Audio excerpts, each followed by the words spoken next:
오늘 강의는 제 생애 가장 재미있는 시간이 될 겁니다. 준비됐습니다. 의자에 앉아서 하겠습니다. 정말 흥미롭고 재미있는 생각이 들었는데요.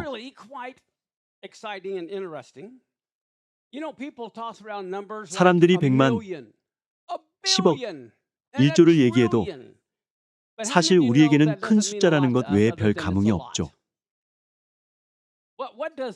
100만과 10억과 1조는 얼마나 큰 차이가 있을까요? 이 차이를 가장 잘 설명하는 방법은 시간으로 따져보는 겁니다. 100만 초는 얼마나 길까요? 계산을 해보죠. 100만 초는 얼마나 길까요? 12일입니다. 100만 초는 12일이죠. 이런 식으로 비교할 수 있습니다. 그럼 10억 초는 얼마나 길까요? 방금처럼 계산했을 때 10억 초는 얼마나 길까요? 6개월이요? 또 없을까요? 100만과 10억의 차이는 이렇습니다. 10억 초는 31년이죠. 무려 31년입니다. 이제 100만과 10억의 차이를 아시겠죠? 그렇다면 1조 초는 얼마나 길까요? 10억 초가 31년이라면 1조 초는 얼마나 길까요? 짐작되는 분 계시나요? 계실까요? 10억과 1조는 얼마나 차이가 날까요? 1000년이요? 아담이 창조된 이후로 얼마나 지났죠? 6000년입니다. 들을 준비 되셨나요? 1조 초는 31,688년입니다. 10억과 1조는 이만큼 차이가 나죠. 1조 초는 31,688년이고 미국은 32조 달러의 부채가 있습니다. 이러한 예시를 통해 미국의 부채가 얼마나 많고 금융 붕괴 상황이 얼마나 근접했는지 알 수 있죠. 1조 초는 32,000년인데 미국은 32조 달러의 부채가 있습니다. 지금 상황이 좀 더 분명하게 와닿지 않으시나요? 우리는 소용돌이를 지나고 있죠. 지금 상황은 우리 정치인들이 초래한 결과입니다. 양당 모두가요. 계속 증가하고 있죠. 맨 아래쪽에서 채무 한계를 보면 2012년만 해도 상황이 괜찮았습니다. 하지만 2022년까지의 진행 상황을 보면 계속 채무 한계를 높였죠. 그리고 지금은 부채가 30조 달러를 넘었습니다. 2012년에는 15조 달러에 불과했죠. 기하급수적으로 증가한 곡선은 내려오지 않을 겁니다. 이전보다 더 높게 증가할 테죠. 이렇게 되기까지 10년이 걸렸습니다. 10년 만에 이렇게 됐죠. 2012년부터 2022년까지 10년입니다.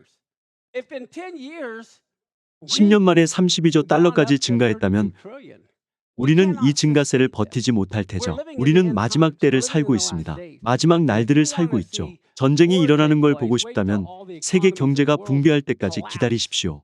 미국은 중국 등 다른 나라보다 더 많은 부채를 갖고 있는데 많은 나라가 미국에 의존하고 있죠. 가장 많은 부채를 가진 나라가 미국임에도요. 잠시 간단하게 다뤄보았는데 궁금하신 분들은 좀 더 알아보셔도 좋을 것 같습니다. 자, 이제 다시 대체 신학을 다뤄보도록 하죠. 대체 신학이 어떤 영향을 미쳤나요? 유대인 예수아를 이 그림처럼 바꾸었죠. 이게 도대체 무슨 일일까요? 이 강의에서 다루는 주제 중 하나는 대체 신학이 우리의 성경적 사고에 미친 악영향입니다.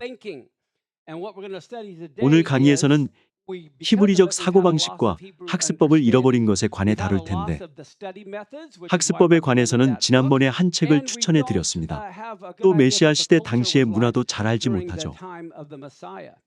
한 가지 말씀드리자면 히브리어 알파벳만 알아도 영역본에서는 전혀 알 수 없는 것들을 발견할 수 있습니다. 매년 아부월 9일에 유대인은 무슨 말씀을 읽을까요?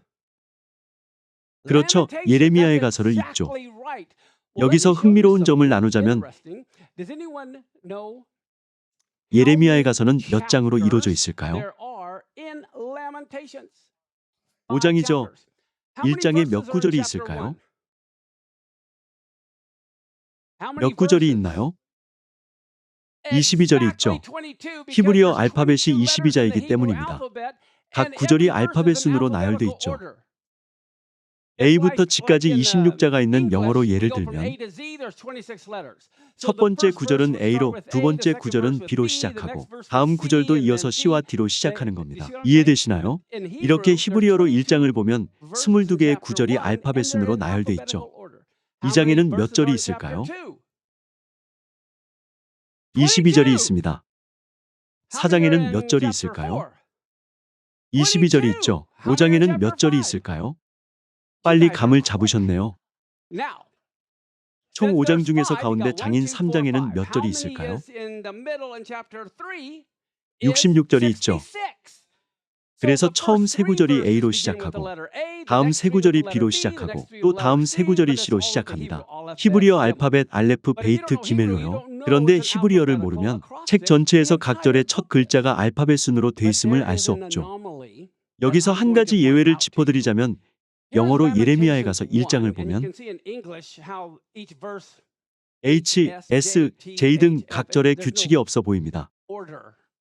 그런데 히브리어로 보면 모든 게 순서대로 정렬돼 있죠. 하나님이 하신 일임을 알 수 있습니다. 아까 말했듯 예레미야에 가서 1장은 22절로 이루어져 있는데 히브리어로 보면 알레프, 베이트, 기멜, 달레트, 헤이, 밥으로 이어지는 것을 알 수 있죠. 이렇게 알파벳 순으로 적혀 있습니다. 그런데 여기서 살펴보고 싶은 점이 있는데 이렇게 14번째, 15번째, 16번째, 17번째, 18번째 글자가 있죠. 이 중 가운데 16번째 글자는 무슨 글자인가요? 아인입니다. 아인은 어떤 뜻이 있을까요? 눈이죠. 보다 비전을 품다라는 뜻입니다. 비전의 안식일처럼요. 글자 페이는 무슨 뜻일까요? 그렇죠. 입입니다. 본다는 것은 안다는 뜻이기도 하죠. 우리는 말하기 전에 먼저 알아야 합니다. 잘 알지도 못하면서 이야기할 때가 너무 많죠. 자, 예레미야에 가서 2장도 22절로 이루어져 있습니다. 알파벳 순으로요. 그런데 잘 보면 페이가 아인보다 먼저 나오죠. 이 두 글자만이 알파벳 순서를 따르지 않고 뒤바뀌어 있습니다. 무엇을 의미하는 걸까요? 자기가 말하는 게 뭔지도 모르고 이야기하면 전부 엉망이 된다는 거죠. 그리고 예레미야에 가서 3장에서도 페이와 아인만 알파벳 순서를 따르지 않죠. 글자 수가 늘어났습니다. 뭔지도 모르면서 계속 이야기하고 있죠. 예레미야에 가서 4장을 보면 여기서도 페이와 아인만 알파벳 순서를 따르지 않습니다. 영어로는 알 수 없고 히브리어로만 볼 수 있죠. 예레미야에 가서 5장은 어떨까요? 22자가 쓰였지만 순서가 다 섞였습니다. 완전히 뒤죽박죽 됐죠. 예레미야에 가서에서 성전 붕괴를 애통해하는 것처럼요. 원래는 괜찮았는데 사람들이 악한 말을 하고 해선 안 될 말을 하기 시작하자 큰 혼란이 임한 겁니다. 5장처럼요. 이런 이유로 우리는 히브리적 사고방식으로 성경을 공부해야 합니다. 그러면 전에는 볼 수 없었던 것을 볼 수 있죠. 학습법에서 중요한 점은 이것입니다.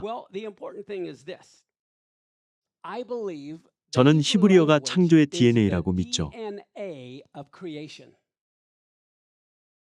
하나님은 말씀으로 창조하셨습니다. 그리고 말씀할 때 히브리어를 쓰셨죠. 생각해 보세요. 말씀할 때 말과 단어를 써야 했을 겁니다. 그래서 창세기 1장 1절을 보면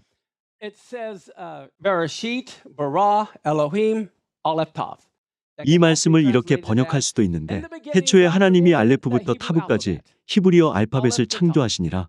A부터 G까지처럼요. 히브리어와 가장 비슷한 언어는 무엇일까요? 히브리어와 가장 비슷한 언어는 H2O 같은 화학 언어입니다. 히브리어는 글자이자 숫자이죠. 히브리어를 살펴보면 다른 어떤 언어에서보다 더 많은 것을 발견할 수 있습니다.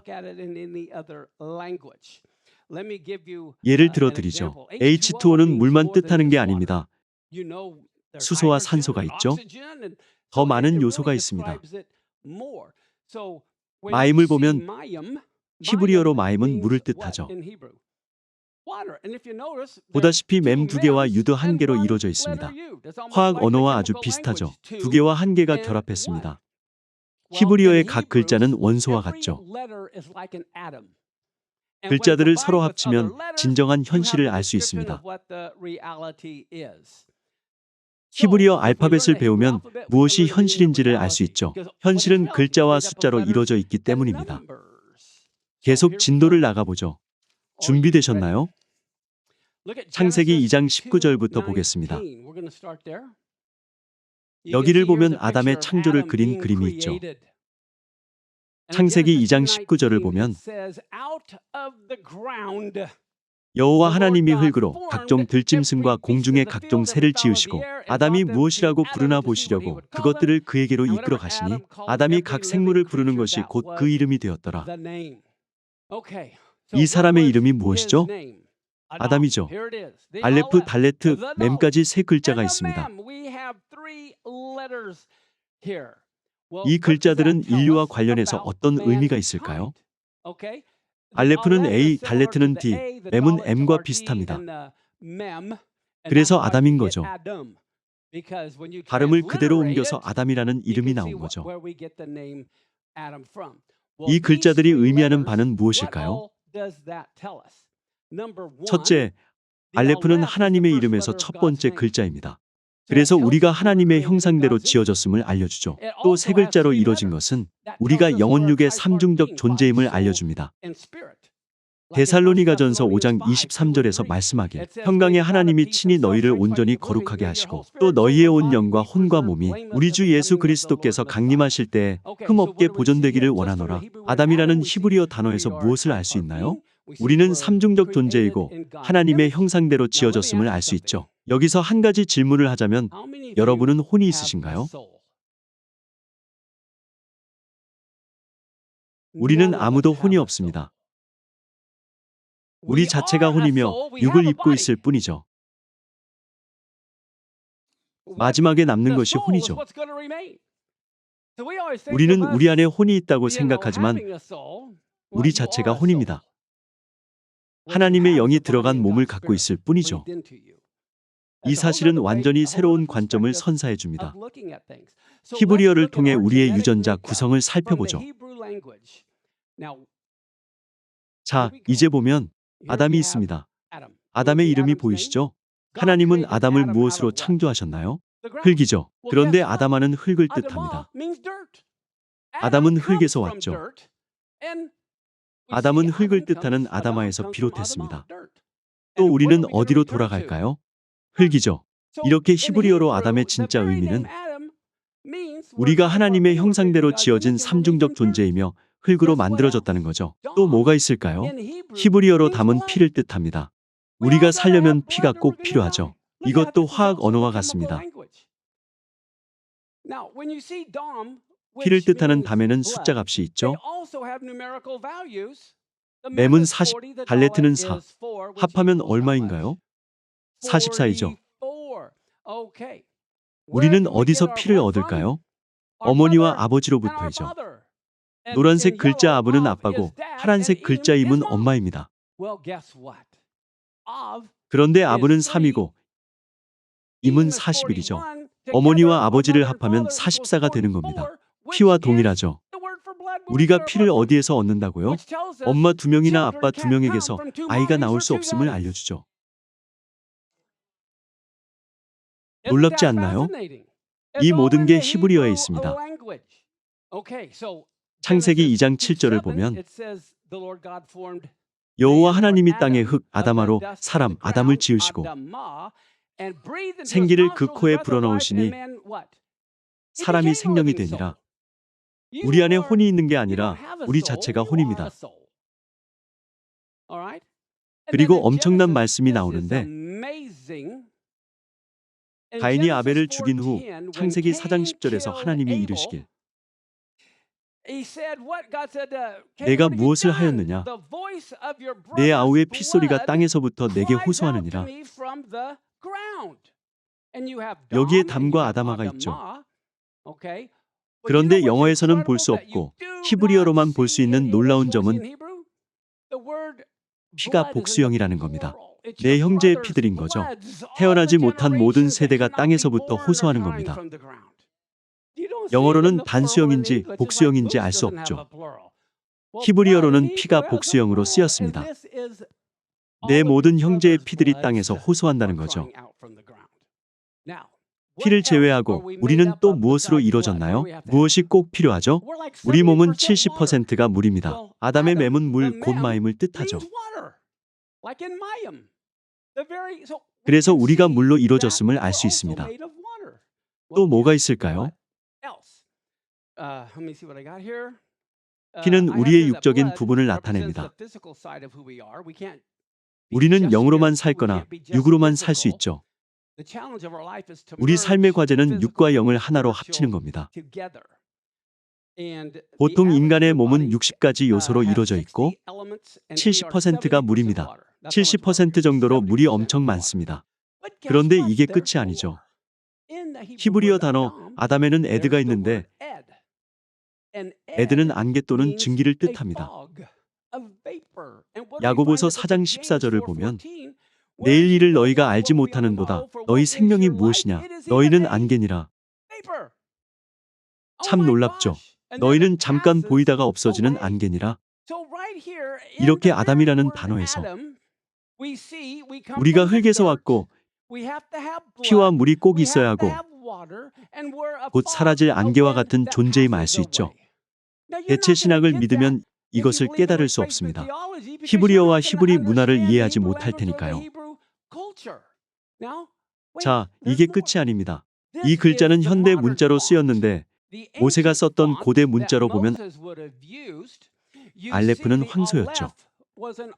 황소는 지도자이자 아빠처럼 짐을 지고 선두에 서서 갑니다. 그래서 아빠를 아부라고 하죠. 알레프와 바브, 곧 가정의 지도자라고요. 이렇게 알레프는 황소 모양으로 지도자 또는 처음을 뜻합니다. 그리고 장막 문 모양의 달레트가 있죠.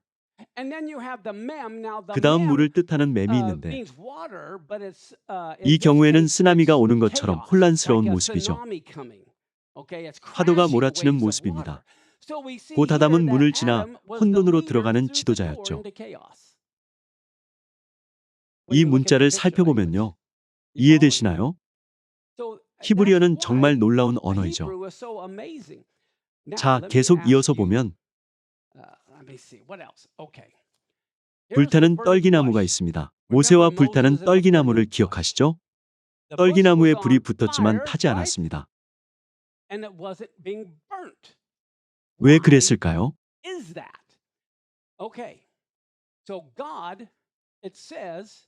하나님은 소멸하는 불이십니다.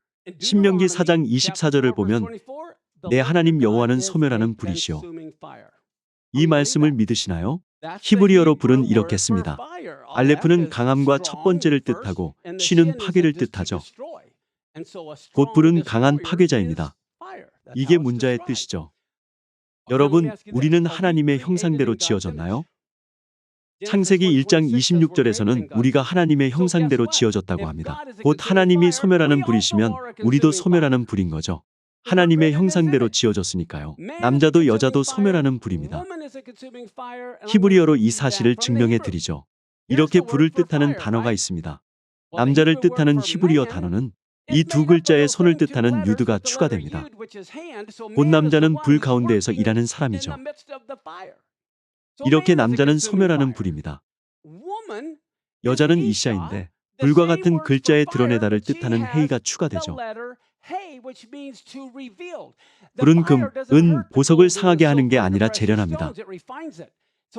그러니 여자는 불에서 나온 재련의 결과물이죠. 다음 말씀을 잘 들어보세요. 시편 68장 4절을 보면 하나님께 노래하며 그의 이름을 찬양하라. 하늘을 타고 광야에 행하시던 일을 위하여 대로를 수축하라. 야훼가 아니라 야입니다. 그냥 아빠라고 하는 것처럼요. 그의 이름은 야이시니 이렇게 여자도 남자도 소멸하는 불이죠.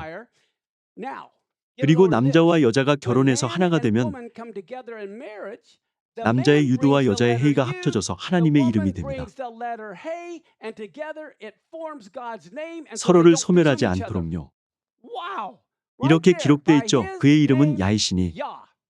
이게 무슨 뜻일까요? 남자와 여자의 결혼 생활에 하나님이 안 계시면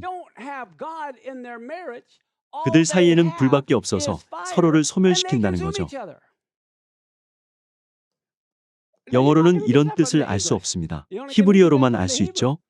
신기하지 않나요? 소멸하는 불이라는 하나님의 이름이 남자와 여자의 이름 안에 있다는 게요. 그리고 남자와 여자의 결혼 생활에는 꼭 하나님이 계셔야 서로를 소멸하지 않을 수 있죠. 자, 다음을 보면 또 놀라운 점이 있습니다. 이 히브리어를 읽으실 수 있나요? 레이시트는 베레시트 안에 포함되는데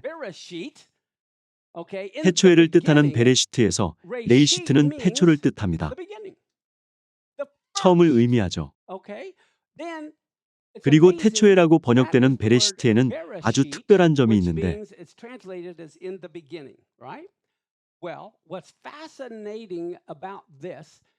모든 히브리어 토라 두루마리에서 비읍 소리가 나는 베이트는 다른 글자보다 훨씬 큽니다. 베이트가 엄청난 글자이기 때문이죠. 왜 그럴까요? 우선 베이트의 뜻은 무엇무엇에입니다. 그래서 베레시트가 태초에인 거죠. 레이시트는 처음 또는 태초를 뜻합니다. 유대인은 레이시트가 메시아의 또 다른 이름이라고 믿죠. 그리고 베이트는 무엇무엇에 의해나 뭐뭐를 위해라는 뜻도 있습니다. 그래서 태초에라고 번역한 성경의 첫 번째 히브리어 단어는 메시아에 의해 또는 메시아를 위해 만물이 창조됐다고 번역될 수도 있죠. 골로새서 1장 15절부터 18절에서 바울은 이렇게 말합니다. 그는 보이지 아니하는 하나님의 형상이시오.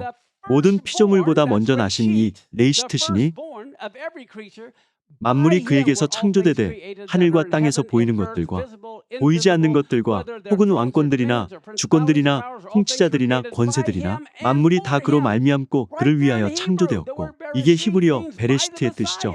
메시아에 의해, 메시아를 위해, 태초에만이 아니라요. 바울은 베레시트를 인용해 골로새서 말씀을 쓴 겁니다. 히브리어를 배우지 않고 영어만 알면 이 사실을 알 수 없죠. 말씀을 이어서 보면 또한 그가 만물보다 먼저 계시고 만물이 그 안에 함께 섰느니라. 그는 몸인 교회의 머리시라. 머리는 로쉬이죠. 첫 열매이기도 한 레이시트를 보면 중간에 로쉬가 들어 있습니다. 곧 주님은 만물의 머리이신 거죠. 바울은 이 한 단어에서 만물이 메시아에 의해 또 메시아를 위해 창조됐고 메시아가 로쉬이심을 보았습니다. 한 단어 안에 이 모든 사실이 담겨 있죠. 메시아는 만물의 머리이십니다. 그는 몸인 교회의 머리시라. 그가 레이시트 처음이시오. 죽은 자들 가운데서 먼저 나신 이시니 이는 친히 만물의 으뜸이 되려 하시며 이 모든 사실이 한 단어 안에 담겨 있죠. 바울은 이렇게 공부했습니다. 여러분도 이런 관점으로 공부할 수 있도록 가르쳐드리고 있죠.